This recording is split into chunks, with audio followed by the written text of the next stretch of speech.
Hey everybody, it's John, and on today's Mantis Monday, we're gonna really work on our grip on our firearm in dry fire to get way better when it's time for live fire. So let's talk about it.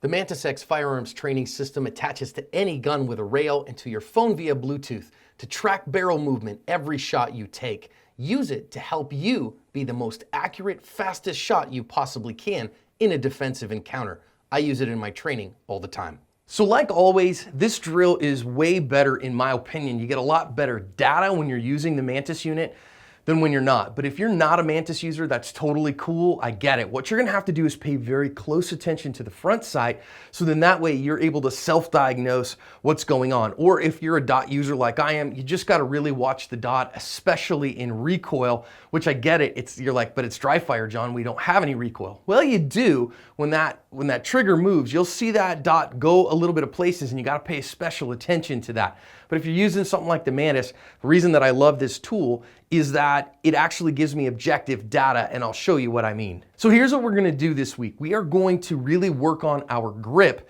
in dry fire. Now, one of the things that I see is challenging for a lot of people is that we're here, and of course, this is Benvolio, my P30, right? So I've got a barrel block and a mag block in it. So this is what I see people do. When it comes time for live fire, they grip the pistol pretty good, but in dry fire, they kind of get these really soft hands, and they don't grip the pistol hard because they're not thinking about recoil. They know the gun's not gonna do anything, so they don't worry about gripping the pistol. So they just kind of have an easy grip on the gun, and that makes it pretty easy to get a good shot. But when you really have to grip the pistol, of course, is when it's time to actually get on it. So if I actually had a hold of this gun and I was doing stuff, that's gonna make the gun do just a little bit different. So in dry fire this week, I want you to watch your sights, I want you to pay attention to your trigger, but way more than that, I want you to pay attention to your grip, both with your gun hand, your strong hand, and with your support hand. So here's how we're going to do that. Number one, I teach grip, I mean, similarly to a lot of people, but with a couple of different nuances. First of all, of course, you want to grip the pistol as high as you possibly can so that you are in a place to control recoil as good as you possibly can. So what that means is here, right here in the saddle of the grip, you want to have as much meat up there as you possibly can, and you want your finger, your middle finger on your shooting hand as high up under the slide, up under the trigger guard as you can get. So you want to kind of use that and use those two references and get your hand up as high as you possibly can. Now notice I'm keeping this thumb flagged a little high because now I'm going to put my support hand on the gun in just a second. But before I do that, one of the things I want to note is if you can see there, I'm pushing a lot of pressure on my fingers here, left to right. But actually, if I'm going to grip the gun with two hands, I'm going to do less of that. I'm really focused on the bones right here, which are flat against the front strap of the grip, pushing into the meaty part of my hand through the back strap. So I am focusing with my strong hand on pushing straight back from the front of the grip, back through the back and into my hand. That's my focus, and I am focusing that especially on my pinky. The reason I'm focusing on my pinky is that if you talk to an orthopedic surgeon, 50% of your grip strength, 40 to 50% is in your pinky, and these two fingers here, about 60% to 70% of your grip strength. So you really want to focus on these two fingers because they are a lot of your grip strength. I'm not really worried as much about the top two as I am about the bottom two. So now I have my strong hand and it's pressing front to back.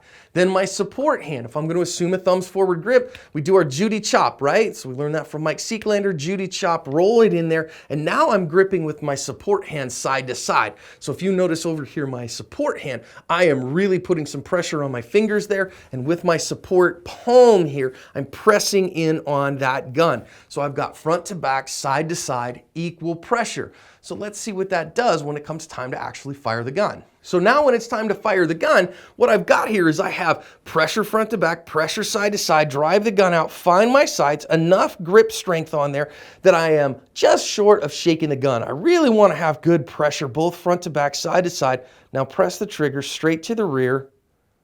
Got a good trigger press there. You see my front sight didn't move. Now I have to let it go to reset my trigger. And that's actually a really good thing for me in dry fire because it makes me reestablish a nice tight grip. So I reset my trigger. Guess what? Now I press and get that first hand grip, get the second hand grip, press the gun out nicely, get a good sight picture. Get a good press. Let it go again, have to reset the trigger, and that's what helps me learn to establish a nice, tight two-handed grip on the gun every time it's time to go. That's our dry fire work this week. Now, thankfully, I'm able to actually get it. I got my iPad to work and get everything updated. This is an older iPad mini, so it was a little hard to get it to work, but we're gonna rock and roll this. Now I'm gonna go to the side here because I've set that down just off camera so I can actually see it and see what it's doing with my shots. So now I'm gonna get that great two-handed grip, front to back, side to side, focused on my pinkies, drive it out, see my sights. So, not bad, 91.9. You know, can do better, but hey, we'll take a shot over 90. See a second one. Focus on that grip. Grip is where it's at, press the trigger straight to the rear. It was a good, darn good shot, 96.2. But again, now I'm trying to reset the trigger. Now it's time to reestablish my grip, get it really good, nicely pressed, see my sights. Not a bad shot. So you can see when we do those shots, we're in a pretty good spot where we can then see what that's doing for us.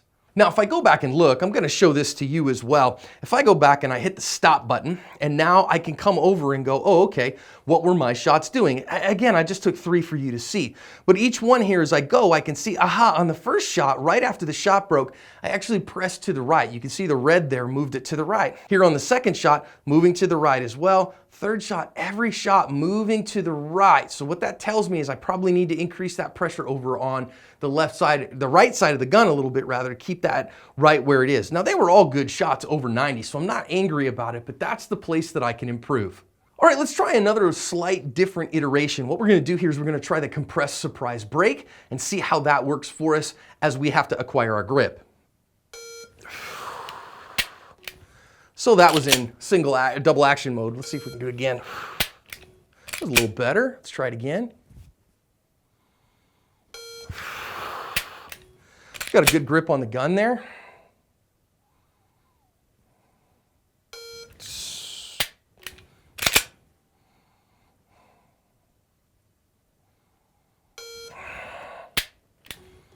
Okay, so let's look at what our scores are. Now, of course, as you can see, my scores went way down. I wasn't moving super fast. That was actually the first time I ever tried that. So let's see what it does. You see, my first shot was really good. Took me a little while. I was in double action there. And then my scores went significantly down. Shot 4 was pretty good, but boy, oh howdy, shot 5 was terrible. Look at that. I was pressing up just a little bit, kind of healing right before the shot went off. So now I know what I have to work on. So your challenge this week, 200 shots, acquiring the two-handed grip meaningfully and purposefully, and then pressing that trigger straight to the rear with a good two-handed grip, front to back, left to right. So I reset the trigger, drive it out, find my sights, got them, press the trigger and get a good dry practice. Good, set it, reset, get it again, see it, yep, got it, good grip, feel it, let the shot go. 200 this week, let's see how you do.